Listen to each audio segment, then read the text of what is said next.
Do-do-do. Yes, we're live. Hello, everyone. Thank you for coming back to my channel. And today I am with Rachel. Hey, Rachel. Hello. How are you? I am great. Yeah. How'd your classes go today?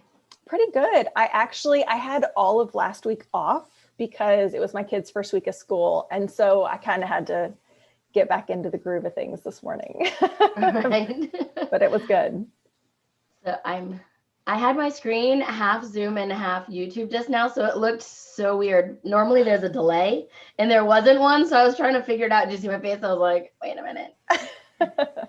So, okay, sorry. So how did you say your classes went? I missed that part. That's okay. That's okay. They were good. I was just trying to get back into it after a week off. So I reduced my schedule also because I have to, the way our schedule falls with school now, I got to get my kids ready in the morning. So it's like I do a couple classes, get my kids ready, do another class. Oh, okay. So how many kiddos do you have? I have two. My daughter just turned 12 this month and started junior high. I'm like still grieving. And then my son is 9.5 and just started 4th grade, which here they like start middle school with it's like 4th through 6th grade. Oh, okay. They both started brand new schools this year on top of pandemic, on top of all the things. So my son just graduated college this year and got married. Oh, and yay. Yes. And then my daughter, she is in college. So yeah, it's crazy. It's so crazy. So, well, thank you so much for coming on. I have your questions on my phone here. So it's a little different. Normally I have a big paper in front of me, but I'm trying not to keep using papers, but it's hard. I love paper. I mean, I use my Google Calendar and I use Asana for my tasks and stuff. I still have a paper planner. Yeah. I can't get rid of it. I have to have my planner. Like everything goes, well, I wrote the time wrong for us today. And once it's in my planner, I don't think anything of it until you log into Zoom and I got the message on my, either she's checking on things or I messed up the time. So yeah, sorry about that. We're good. Here we are. So how long have you been working with VIPKid? It's been just over 3 years. I'm on my 7th contract. Wow, so you've been with them for a while. Or with us. I guess I'm part of it too. Yeah. Yes, I'm a veteran. I've been around a while. So wow. We're doing in 2 Mondays. On September 14th, we're going to have a video come out. And anyone that's been in for a while might want to be a part of this video. It's about the changes. So I have lots of veterans that are like, I need to tell you about this change. Did you know this? Did you know that? So I didn't know. And it's kind of interesting for me to see all of the different, like UAs. For those of you that don't know, UAs used to be a lot more difficult. Yes. Yes. You want to tell them what you used to have to do? Well, yeah, before you couldn't enter in the answers as you were giving it. You just had to like make your notes or try to remember and then enter it later after class, which I am very much like, as soon as class is done, I finish my feedback and I'm done with it. And then I go to the next class. I don't take time after to do my feedback. So it was wonderful when they changed that. But now the new level 1, are you level 1 certified? I am. I just had the new one today. So I've been doing them for a few weeks now, and the assessments they're different again. So they're not hard. It's easy to assess, but the questions don't match up with the slides. It's like this slide, we're going to answer questions 1 and question 8. And then the next slide will be like 2 and 4. And then here it's 7. And it's so. Oh no. I don't like that very much. I heard they used to come like in an email, then you had to fill them out and send them back. Yeah, that's before my time. I can't wait to hear of all of the changes. Okay, so what was your why for starting with VIPKid? I'm going to make it short. I'm going to try to make it short. So I've been a teacher for forever. Really? And yes, my background is early childhood special ed. So I did like early intervention, developmental therapy, all that kind of stuff. And then I taught 3rd grade for 5 years. And towards the end of my last year doing that, I had a ton of health issues that we later found out stemmed from a neck surgery I had. It never fully healed, never fully consolidated. And so my neck was unstable. So I had all these, it looked like an autoimmune neuromuscular disease is what it looked like. Wow. And they diagnosed me and I had medication. It went on for like 3 years. So when that hit and I was like in and out of a wheelchair and using a walker and I couldn't teach in the classroom, but still needed to make money, I found VIPKid. I found a friend who'd actually been doing it and could say, yes, this is a legitimate job where you can make money. Right.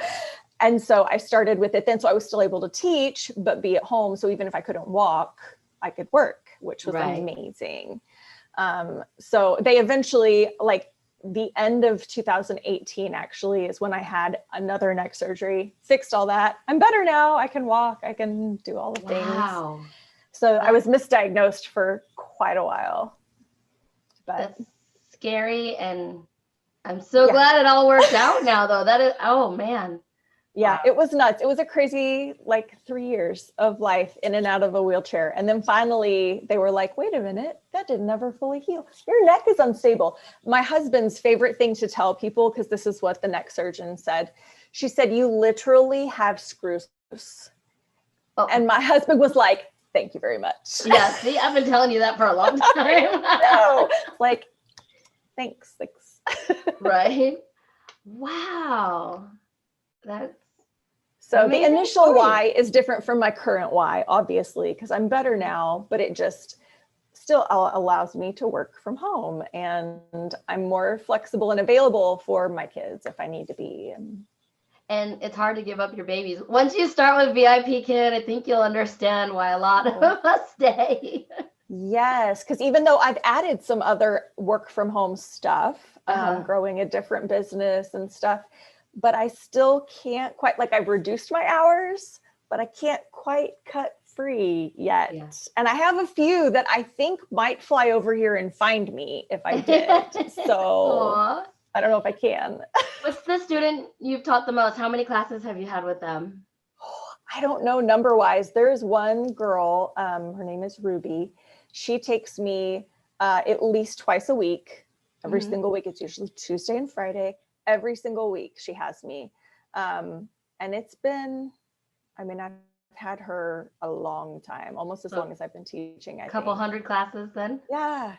It's been a lot. I have a few that are definitely in the hundreds. I've had several times like that. I have one in the hundreds and one getting close. But I haven't been teaching as long as you. I've been teaching for 380 days or something like that, it says. I only know because I just had my 1 year anniversary. Yeah, I was going to say over a year. That's awesome. Yeah. So, you already told us you were a teacher before VIPKid. That's awesome.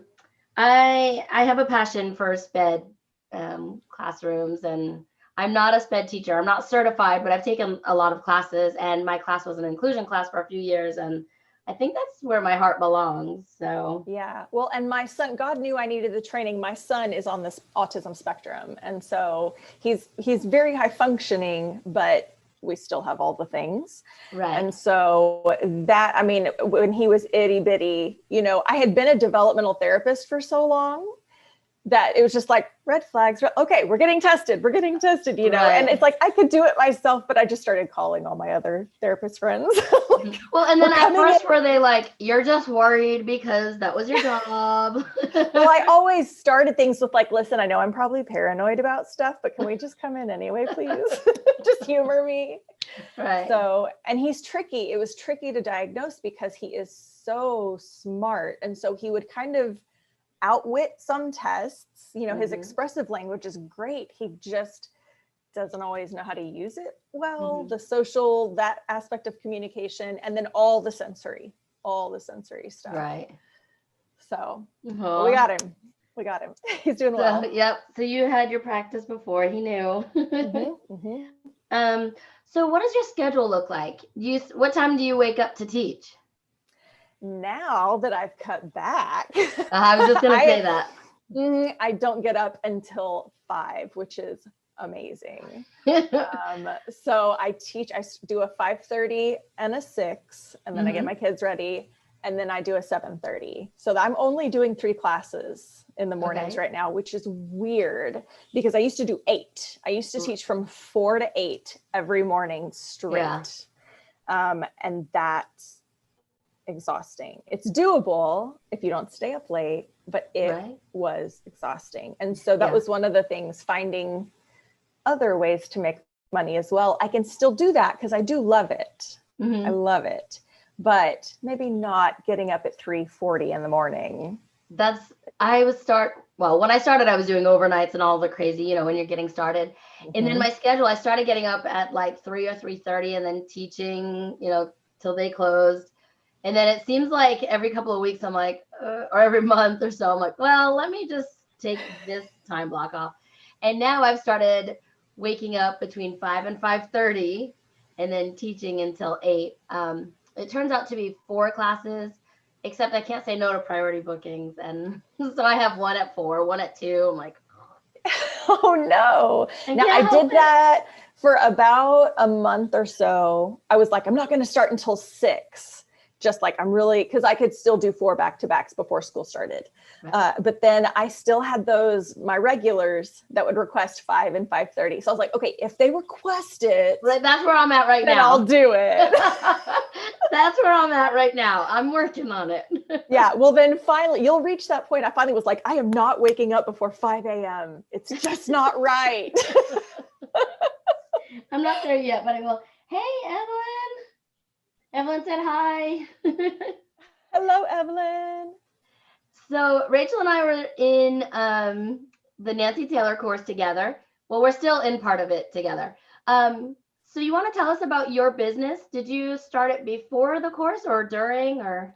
Oh, I had that wasn't no a question idea. on your list, I know. No, that's okay. I had no idea really, other than doing VIP Kid and recruiting for VIP Kid, because I already had helped a few people get hired. And I thought, if I could learn to help like more people that I don't even know yet how to do that, that would be great. Not thinking to scale it quite to Nancy Taylor status, but just a few more people, because it was so helpful for me when I needed it. So that's kind of where my why comes from. People that have to work from home, you can't physically work outside the home, but need money. I'm all about helping that. And so when I got into it, that was kind of my mindset. But we started January, I guess. And then in March, it was somewhere around there. It's January-ish. In March, I found Outschool because I was looking for another company that you didn't need your bachelor's degree for. Wow, so you've been with Outschool for a while. Since March, I started in March, And so when I found it though, it was like, I'm going all in with this because it was exactly what I needed. And I had several friends who either they didn't have their degree or they couldn't teach early or late hours. They needed daytime. And so it was a better fit for more people that I knew needed help. And so I was like, I can still do VIP Kid, but I really want to learn and do this. And so I just kind of dove headfirst. And in doing that, in making my own classes and trying to help other people figure out how to do it, I realized with my teaching background, I love making classes. Like I love course creation. That's fun for me. And other people really have a hard time with it a lot of times, especially if you have a passion. Like I talked with one lady, she's like, well, I've been an accountant for 20 years, but I haven't been a teacher. I don't know how to turn that into a class. And so we brainstormed together and I helped her create a class on teaching how to budget or how to balance your checkbook or, just things like that for teenagers. And she would get really excited about it. And so I just kind of found out I love helping people turn whatever their passion is into like a profitable class, and you are helping children and it's very rewarding for them. But that's the side of it so I've done a lot more. My brand name, I guess, is Merciful Mornings, just because I already had a website and blog and everything with that. So I ran with that for YouTube and I ran with it for my Instagram and everything. But a lot of what I'm doing is coaching people who want to teach online, either how to apply and get through that, how to create courses from what they already know and love, and just how to, utilize Zoom and things like that they're not familiar with. So I love it. It's so fun. So how do people get in touch with you if they want to find you? Email's the easiest, mercifulmornings@gmail.com. Okay. Keep it simple. I do have a website, and I've got a page for like, if you want to teach online to apply, or if you want to contact me, that's on there. It's mercifulmornings.com. And all the links are below: her YouTube, her Instagram, her Facebook, her website, and her email. I think we got you covered. Yeah. And actually, Rachel has 2 freebies on there. So after this chat, go to the description box and check out she's got freebies. Course creation template is a freebie. That's awesome. Yeah, it's a freebie. I have like an extended version of that has an extra 3 pages that gives you specific questions to answer, how to fill it all out, the information you want to be sure is included that you can purchase, or if you're a referral of mine, it's free. But if you're not, you can buy, it's like $10. But it's like, it ends up being a 6-page template with a guide, so that when you do create your classes for Outschool, you know exactly what to put in there. Great. When you go to list it. Oh, I might need that. I have, I'm a teacher. I have all of my kindergarten stuff. I have all of this stuff. I'm like, this is what I want to teach. And then I'm like, oh, I don't. Lesson planning for one class, one time is so different than planning out my year. Yes. Because what I want to do is a 9-week class, but I don't know how to like make it one class to show them what it's going to be like. You know what I mean? Yes. So that's where I'm struggling. So I might need to go and listen. I'm here for you to help with that. What's that? I'm here for you. That's what I do. Let me know. Okay, we're gonna talk about that after, because I'm gonna have to contact you about that for sure. So when do you teach Outschool? Like while your kids are at school, I'm guessing. Yeah, which, right now they're like, well, a lot of kids are going back to school. Right. So if you want to do evenings or weekends, yeah, but that's my family time. That's one of the reasons I teach from home. Like I have to remember why I'm doing the working from home. And so I just make sure I stick them in when my kids are in school, so that when they're done with school, I'm done working. Hopefully that's the goal, right? So I do normally weekends off from all of them. From both of them, I should say. Yes, I do now. I used to do VIP on the weekends. I'm like, they're still sleeping.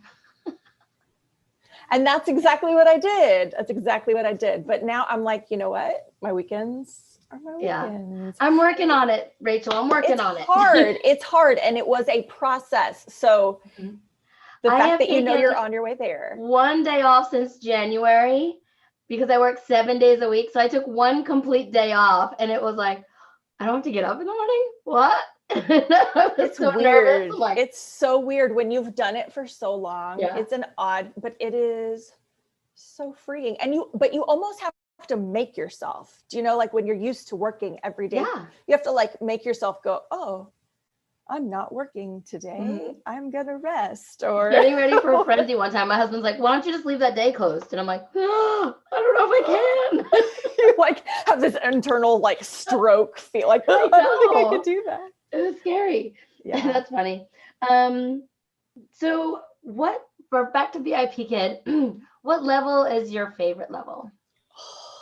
I saw that you were gonna ask this, and I have anxiety about it. Not really, but I'm level 1 through level 4. I don't go past, but my background's early childhood. I love the littles, but I will say I love having the break that levels 3 and 4 provide. I can get in there and be really energetic. Yeah. But after like 3 of those, I'm like, please, somebody just read me a paragraph. Just read me. Let me just sit here and you read to me about public transportation, because I don't have it in me anymore. I used to have 6 level 1s or 2s in a row every Tuesday or something like that. It was like once or twice a week. I called them baby days, and I was exhausted after. And then I started getting some 5s and 6s, and I was like, oh, these levels are kind of neat. And I felt guilty because I'm a kindergarten teacher. I'm like, no, I should be really liking the babies, but that's how I feel about my level 4s. I'm like, this is really enjoyable, but I don't want to go much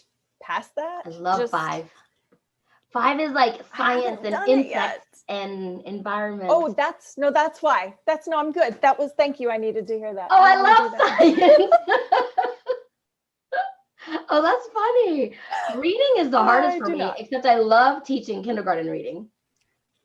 Because I love reading. I love reader. grammar. I love grammar.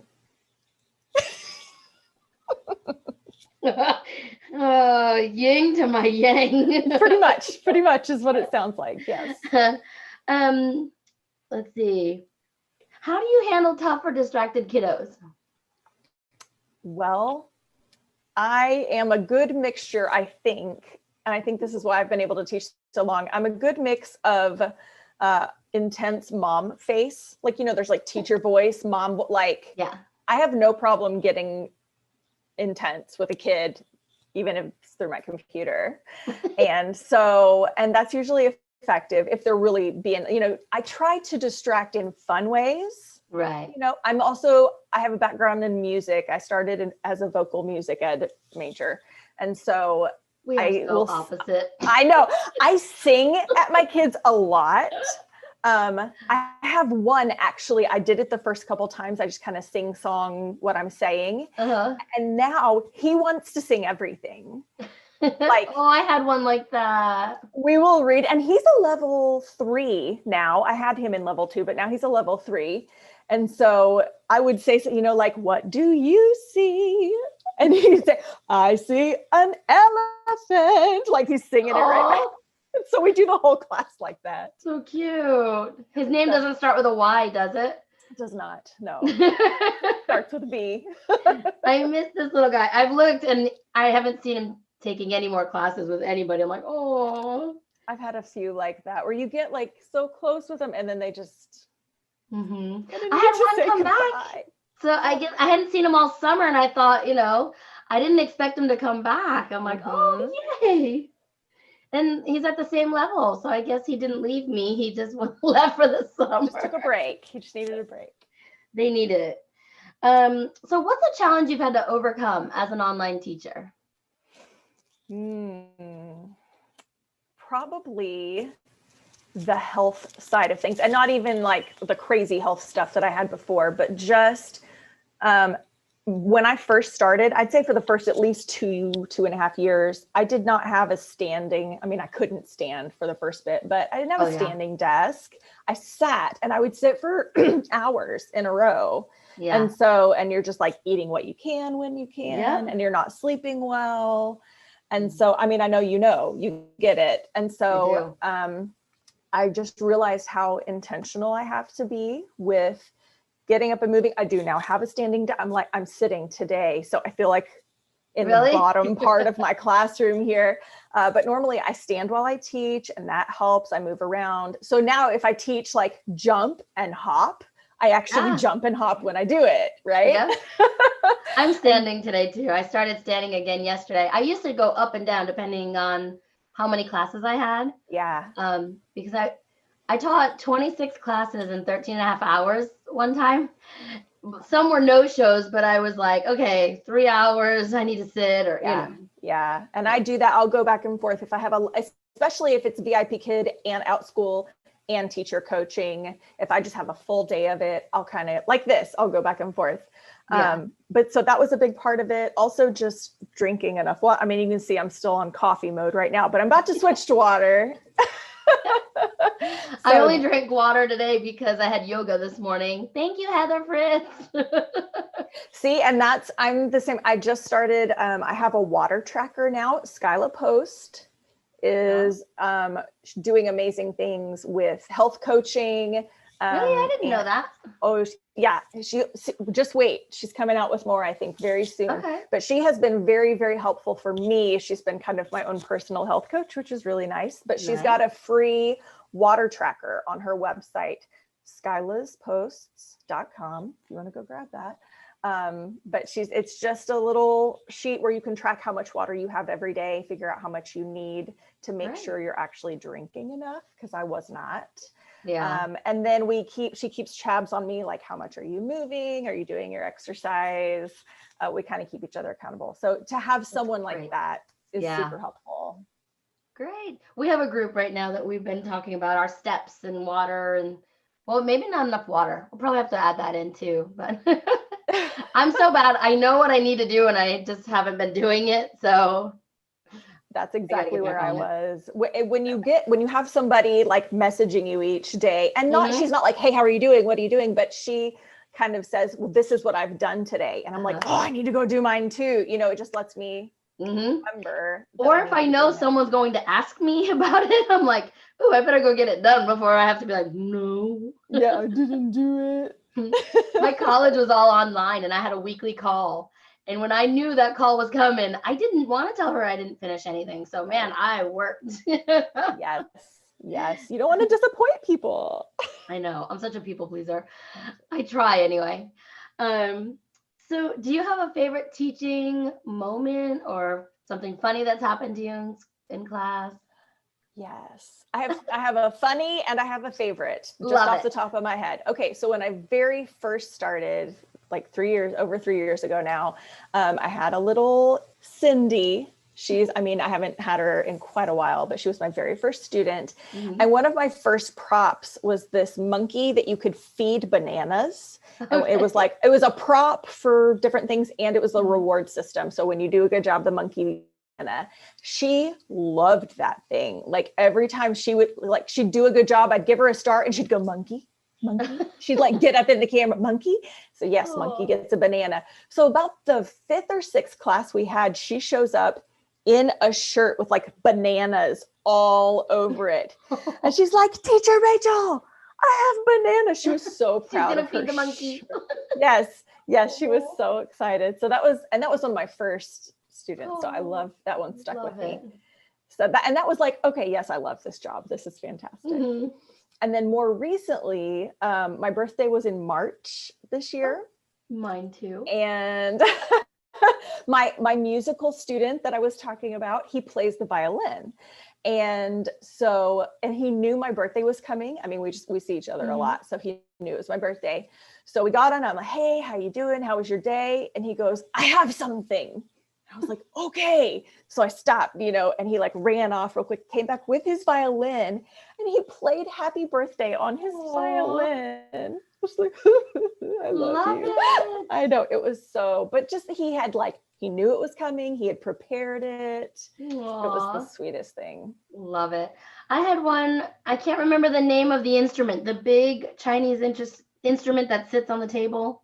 Like it's bigger than they are. She was playing that for mine. Oh, I love that. Her. I have another one that he plays the saxophone. Oh, cool. And he has played that. I'm like, you are officially cooler than me. Like, that was amazing. Saxophone's awesome. I love the sound of it. Yes.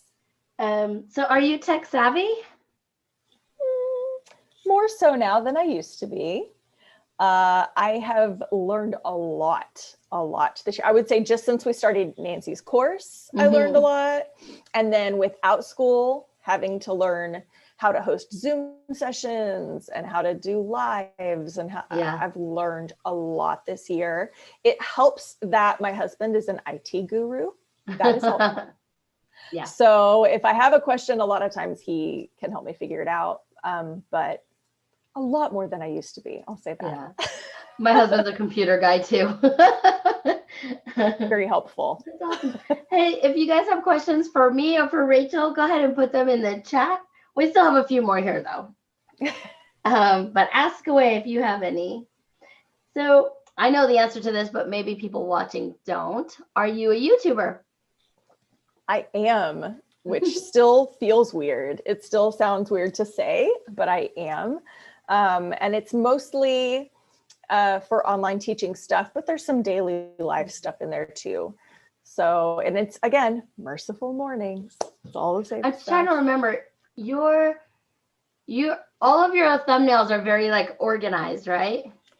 Yeah, I'm kind of OCD blue? About things. Yes. I think it's a lot blue. A lot of blue. Yeah.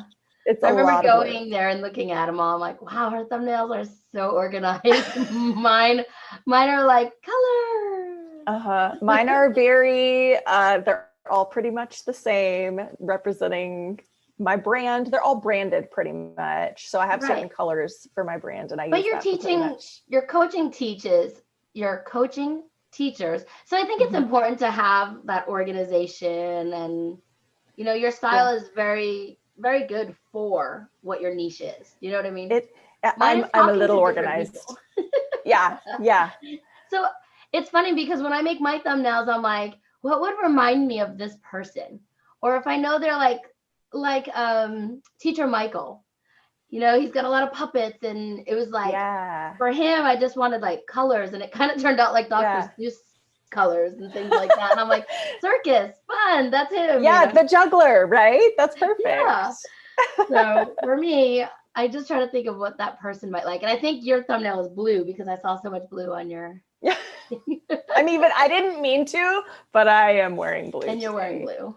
Yeah. It just happened. Today, I don't usually wear a beige color, but this came in the Good Fortune box. Oh, awesome. So- I have not yet done that. I've seen those boxes and they look amazing. They're so I much love that fun. whole thing. Yeah, it is. It's a lot of fun it's like a little surprise every month, we deserve it. I love that. I love presents. That's what it feels like when you get things like that. It's like, it's a present to me. Yeah, to me, from me. From me. I love it. That's funny. Oh, you know what I just did? I just clicked out of it. Here we go. You think, so I know these because I've been interviewing people for so long, but I get off track. So I have to make sure to write it and have them ready. So, yes. Here's a good question for you because you're a lot more organized than me. Mm. How long does it take you to edit a video? Here's the fun part about that. I don't. That is one tech thing that I struggled with it for so long. I was like, I've got to learn this. I've got to because I don't have a Mac, and just about anything you find is for iMovie. And there are other programs you can get that are not Mac related, but I just finally decided that wasn't where my time was best spent. Yeah. And eventually down the road, if I can, maybe I'll pay someone else to edit my videos. But there are just so many other things I'd rather learn. Yeah. So I'm a one-shot video person. If it doesn't get done in one shot, it's not happening. That's me. Well, not really. I can trim off the beginning and end, and that's it. I can trim it. Yeah. On my computer, there's video editor. And all you do is put your videos in, and then I just take off the beginning and the end mostly, where I'm like, or going to turn it off and your face gets really big in the camera and stuff. I tried not to make you guys suffer through those. But that's it. That's all I do is trim it, and then I plug it in. Yeah. What you get is what you get. That's kind of like my quote for life or something. What you get is what you get. Hello. Yeah. What you get is what you get. You get what you get, and you don't throw a fit. Right. And if you don't like it, I'm sorry. So what do you think are good qualities or qualities of a good teacher? I think probably one of the biggest ones that doesn't always get mentioned first is flexibility. Mm-hmm. I think the ability to roll with it, because we're working with children and you never know what's going to happen. You just never know. And so, you have to be, pleasant and encouraging and engaging. I think all those are important, but really, if you can't be flexible with what's happening, it's going to be a struggle bus the whole time. I think, because whether it's technical issues or the kids are being crazy, there's just a lot, or all of a sudden your, stuff doesn't work right. Right. There's just always something like, okay, well, now we're going to do this. Mm-hmm. It makes me think of Shannon Mabry said, like, the more you're prepared for your classes, the more flexible you can be, because you know what's coming up. You know how much time is left. You can add or extend, take things away as needed. But if you don't know what you're teaching, then. Right. Yeah. You can't go into stuff blind for sure. So, you being prepared is a big part of it. But within that, a big part of that is so that you can be flexible and roll with it. You know what your goal is. You know what you've got to teach. Right. So regardless of what else happens, even if you don't go exactly by what's there, you can still hope to hit that end goal. Right. By the end of class. Good. So where do you see yourself in 5 years? That's a great question. I hopefully still teaching. I do still want to be teaching, but I do want to cut back my teaching hours a little bit. I can't completely abandon ship just because it is my heart. But I am loving the coaching teachers aspect of things, coaching course creation, to the point that this fall, actually in the next couple of months, I'm going to start working on a digital course that I'm making I've got a couple in mind actually, so that because I can only do so much one-on-one with people. And just to put something out there to help more people with how to turn what they love to do, or, you know, what their passions are, into a profitable online class. I would love to get that out there for more people. So hopefully 5 years down the road, that's happened and I've reached a lot more people that way. And I'm hoping for that to be my primary job source of income, is educating that way through those online classes. I think I'll stick to working with kids. Adults are so much harder for me. Give me all the babies. So what are great teaching resources or professional development that you've come across? Like for growing my knowledge, or like resources? Like Teachers Pay Teachers is one I think of. It's even before I got into all this other, when I was teaching in the classroom, it was one that I always went to. And even for my own kids, if I needed something just at home, I would go to Teachers Pay Teachers. I think it's a great resource. Now for Outschool teachers, not so much, because there's all the copyright. You got to get permission to use people's stuff. But for that, I'm loving koalateachers.com. It's a newer website. Is that Jillian's site? Yes. Yay. Yes. I really like it. She's got several good resources already on there. And if you make your own stuff, you can sell on there as well. And through that one, you get like 80% commission for sellers, which is awesome. So I'm kind of, for Outschool teachers, I'm kind of like plugging that direction, because you don't have to get permission to use the stuff on there. And I love that. I love that people are making resources for online teachers, you know? Yeah, for this reason. Yeah, I agree. It's needed. That's great. It's needed. I need to remember to link that below too. So after this, I'll go on there and I'll link. So hopefully by the time somebody watches a replay, what is it? koalateachers.com. koalateachers.com. Good. Yep. So we'll add Jillian's link to that too. I think that's all I have. You think of anything else we need to add? I can't imagine what it would be.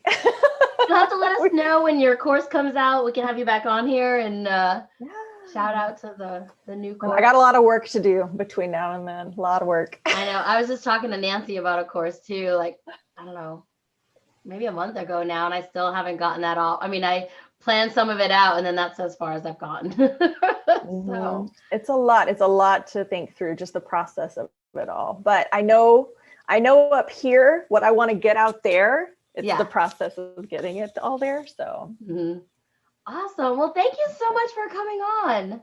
Thanks for having me. This is fun. Yeah, so if you're not already subscribed to Rachel's channel, go to Merciful Mornings on YouTube, or that's her website, her YouTube, her email. Everything. Merciful Mornings. You can find her.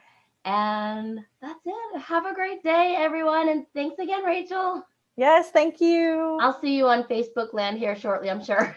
Absolutely. Absolutely. Bye, everybody.